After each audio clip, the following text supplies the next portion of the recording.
మనం మర్డర్లు చేయలేదు, రేపులు చేయలేదు, దొంగతనాలు చేయలేదు, కబ్జాలు చేయలేదు. ప్రతి ఒక్కళ్ళకి కూడా పార్టీలు, ప్రాంతాల, కులాల, మతాల అతీతంగా అందరికీ అందించే కార్యక్రమం చేసిన మన నాయకులు జగన్మోహన్ రెడ్డి గారు. మరి మనం కూడా అందించే కార్యక్రమంలో ముందున్నాం. కానీ ఇది జరగరాంది జరిగిందనేది నమ్ముతున్నానని చెప్పి సందర్భంగా తెలియజేస్తున్నాను. ఇది నేను మొన్న వెళ్ళాను, పెద్దిరెడ్డి గారి దగ్గరికి వెళ్ళాను. పెద్దిరెడ్డి గారి దగ్గరికి వెళ్ళినప్పుడు చెప్పారు, రేపొద్దున్న వాళ్ళు ఏం చేసినా కానీ దాన్ని దాటి మనకు ఓట్లేస్తారు జనం అని చెప్పి సందర్భంగా అంటున్నారు ఆయన. అలాగే అక్కడున్న తెలుగుదేశం నాయకులు కూడా మా మీద కక్ష చూపించకండి, రేపొద్దున్న మేమేం మీతో గొడవ పడతలేదు, మీరు రేపొద్దున మీద మా కక్ష పెట్టుకోకండి అని అన్నారు. ఇది మాత్రం ఆగదు. గుంటూరు యువతల నుంచి ఇంట్లోంచి లాగి కొడతారు, గుంటూరు అవతల నుంచి నరికి పడేస్తారని చెప్పి సందర్భంగా తెలియజేస్తున్నాం. నిజేతంటే వాళ్ళ ఇంటికి మన ఇల్లు ఎంత దూరమో మన ఇంటికి వాళ్ళెంత దూరం. వీళ్ళేదో శాశ్వతం అనుకుంటున్నారు.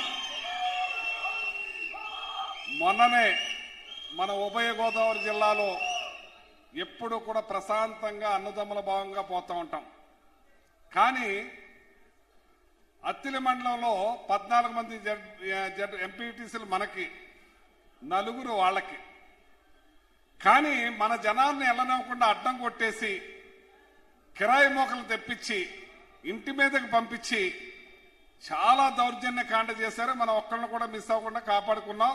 అలాగే ఇంటి ముందు కూర్చున్నా. ఇట్లాంటి దుర్మార్గమైన సంస్కృతికి తావు లేపారు. రేపొద్దున వాళ్ళ ఇంట్లో ఉండగలదురా అని నేను అడుగుతున్నా. ఇంట్లో ఉండగలరా అని నేను అడుగుతున్నాను. నేను ఈ సంస్కృతి మంచిదా అని అడుగుతున్నాను. నేను అంచేత మీరు అధైర్యపడద్దు. ఒకళ్ళకి ఒకళ్ళ తోడుగా ఇవాళ ఈ మీటింగే ఈ జిల్లాకి వాళ్ళకి చెంపపెట్టని చెప్పి సందర్భంగా తెలియజేస్తా ఉన్నాను. రాబోయే రోజులన్నీ కూడా మంచియే. ఇవాళ మనం జగన్మోహన్ రెడ్డి గారి పథకాలు కలెక్టర్ గారిని కూడా అడిగాను. అప్పుడు ప్రశాంత్ అని మా కలెక్టర్ గారు ఉండేవారు. అమ్మ, మన గవర్నమెంట్ లో ఇచ్చే పథకాలు ఎన్నో లెక్క చెప్పగలదరా, మీరు చెప్పగలదరా మా కంటిన్యూగా అన్న. 10 లక్షలు ఇస్తా అన్నాను. అప్పటికి 1 లక్ష నుంచి 2 లక్షలు, 3 లక్షలు, 10 లక్షలు ఒక్క పథకం కూడా చెప్పలేకపోయారు. కానీ ఇవాళ చెప్పొచ్చా? ఒకటే ఫస్ట్ వచ్చేటప్పటికి వెళ్ళిపోతున్నారు పెన్షన్ ఇవ్వటానికి. ఫస్ట్ వచ్చేటప్పటికి వెళ్ళిపోతున్నారు పెన్షన్. ఇది ఒక్కటే వాళ్ళకు ఉన్నది. మొన్ననే పాపం చంద్రబాబు నాయుడు గారు స్కూల్కి వెళ్ళారు. ఆ స్కూల్కి వెళ్తే వాళ్ళు ఇంగ్లీష్ లో మాట్లాడుతూ ఉంటే ఇది తెల్లముఖం వేశాడు. జగన దెబ్బ అని కనపడింది అతనికి. జగన దెబ్బ అని. వాళ్ళ మనవలో వాళ్ళ పిల్లలు ఇంగ్లీష్ లోనే చదవాలి, మనం మాత్రం తెలుగులో ఉండాలి. ఇది వాళ్ళ సంస్కృతి. సింగపూర్ లో ఒకళ్ళు చదివిస్తారు, లండన్ లో ఒకళ్ళు చదివిస్తారు, అమెరికాలో ఒకళ్ళు చదివిస్తారు. మన పిల్లలకి ఇక్కడ ఇంగ్లీష్ మీడియం వద్దు.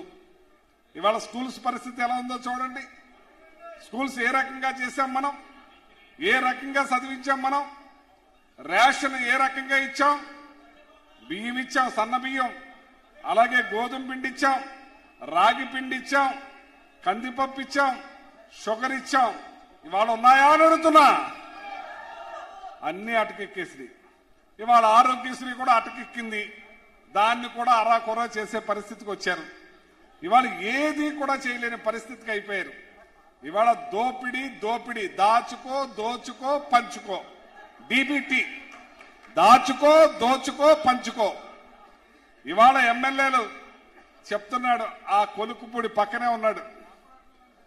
జగన్మోహన్ రెడ్డి గారు ఉన్నప్పుడు బడి ముందు బ్రాంచీ షాప్ లేదు, గుడి ముందు బ్రాంచీ షాప్ లేదు. ఇవాళ అన్నిట్ల ముందు బ్రాంచీ షాప్ ఉంది, ఇది తప్పు అని వాళ్ళ ఎమ్మెల్యే చెప్తున్నాడు. మళ్ళీ అంటాడు, జగన్మోహన్ రెడ్డి గారిని తినడానికి మనకు ఓట్లు వేయలేదు, మనం అధికారంలో రాలేదు, మంచి పనులు చేయడానికి వచ్చామని చెప్తున్నాడు. మనకు సిగ్గుందా అని అడుగుతున్నాను నేను. మీ ఎమ్మెల్యే చెప్పారయ్యా అని అడుగుతున్నాను నేను. వాళ్ళకి ఇంకా ప్రజలకి మర్చిపోయారు, ప్రజల్ని గాలికి వదిలేశారు. ఇక ఏ రకంగా దోచుకోవాలా, దాచుకోవాలా, పంచుకోవాలా ఇదే పరిస్థితిలో ఉన్నారు. జగన్మోహన్ రెడ్డి గారు ఒక్కడే, ఆయన వెళ్ళినప్పుడు ఫ్లైట్లో వెళ్ళేవాడు, హెలికాప్టర్లో వచ్చేవారు. ఇవాళ కొడుక్కి స్పెషల్ ఫ్లైటే, మరి ముఖ్యమంత్రి గారికి స్పెషల్ ఫ్లైటే, డిప్యూటీ సీఎంకి స్పెషల్ ఫ్లైటే. 3 ఫ్లైట్లు మరి ఎక్కడి నుంచి తిరుగుతున్నారు బాబు, ఎక్కడి నుంచి వస్తున్నాయి బాబు అని అడుగుతున్నాను నేను. ఇంకో విషయం ఏంటంటే, మనం చాలా పనులు చేశాం కానీ చెప్పుకోలేకపోయాం, చెప్పుకుంటాం రాలేదు మనకి. ఆ తండేల సినిమా, ఆ సినిమాలో వాళ్ళ శ్రీకాకుళం నుంచి అక్కడ గుజరాత్ వెళ్ళి చేపలను వేటాడేవారు. ఎందుకంటే ఇక్కడ అవి లేవంట, ఏంటవి మన బోట్లు కాదమ్మా, జట్టీలు లేవంట. కానీ 6 జట్టీలు కట్టించే కార్యక్రమం మన జగన్మోహన్ రెడ్డి గారు చేశారు. తెలుసా మీకు అని అడుగుతున్నాను నేను. 6 జట్టీలు కట్టించడం వల్ల అక్కడికి వెళ్లకుండా ఇక్కడే చేపలు వేటాడుకోవచ్చు. అలాగే పోర్ట్లు, 6 పోర్ట్లు కట్టుతున్నారు. 3 కంప్లీట్ తీసుకొచ్చినాయి, ఇంకా నడుస్తున్నాయి. అలాగే 17 మెడికల్ కాలేజీలు 5 కంప్లీట్ అయినాయి. 750 మెడికల్ సీట్లు ఇచ్చినా కూడా ఆ 750 మెడికల్ సీట్లు కావాలని సీఎంలు తిరుగుతారు ఢిల్లీ చుట్టూ. కానీ మనకు వచ్చి వెనక్కిచ్చేసిన ఘనత మన చంద్రబాబు నాయుడికే దక్కిందని చెప్పి సందర్భం. అంటే పేదవాళ్ళు చదువుకోకూడదు, పేదవాళ్ళు ఇంగ్లీష్ లో మాట్లాడకూడదు. మొన్న బాధపడిపోయాడు పాపం మన పిల్లలు ఇంగ్లీష్ మాట్లాడుతుంటే, చాలా ఇదైపోయాడు అతను. అంచేత ఈ రోజున మీరందరూ కూడా ఒక్కళ్ళు 10 మంది, 10 మంది 100 మంది, 100 మంది 1000 మంది ఈ రకంగా ప్రచారం చేయాలి. మనం నోరిప్పి మాట్లాడాలి. మనం వీళ్ళు చేసే దుర్మార్గాలను తెలియజేయాలి ప్రజలకి. మనం ఈ మీటింగ్కి వచ్చామా, వెళ్ళామా, ఉన్నామా అని కాదు. ఇవాళ మీరు నాయకులు, మీరు కార్యకర్తలు. మన దూలం నాగేశ్వరరావు పెద్దలు బొత్స సత్యనారాయణ ఆధ్వర్యంలో ఇంత పెద్ద మీటింగ్ పెట్టామంటే ఈ విషయాల్ని ప్రజల ముందుకు తీసుకెళ్ళాలి. ప్రజలకు అన్ని తెలుసు, కానీ మనం చెప్పాలి. చెప్పకపోతే వాళ్ళు ఇది రాదు.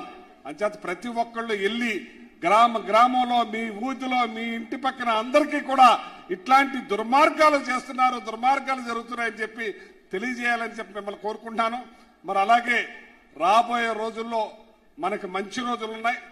జగన్మోహన్ రెడ్డి గారు ప్రతి కార్యక్రమాన్ని కూడా ఇవాళ నేను కార్యకర్తలను గుర్తించాను. కార్యకర్తల కోసం నేనున్నాను. ఇప్పటి వరకు చేయలేదు. మొన్న మా ఎంపీటీసీలు తీసుకుని వెళ్ళాను. మాలో ఒక నాయకుడు మీరు కొంచెం మారాలండి అన్నారు. మారాపోతే మీ నాయకులు ఊరుకునేదట్లేరయ్యా, అంచేత ఇవాళ కార్యకర్తలందరికీ నేను అండగా ఉన్నానని చెప్పి ధైర్యంగా భరోసా ఇచ్చారన్నదే మీకు తెలియజేయడానికి ఈ సందర్భంగా తెలియజేస్తున్నాను. రాబోయే రోజులన్నీ మంచియే. ఎవరికి భయపడొద్దు, వాళ్లే మనల్ని చూసి భయపడాలని చెప్పి ఈ సందర్భంగా మిమ్మల్ని కోరుతున్నాను. ఖచ్చితంగా భయపడతారు, వాళ్ళకి పడొద్దని చెప్పి సందర్భంగా మీకు తెలియజేస్తాను.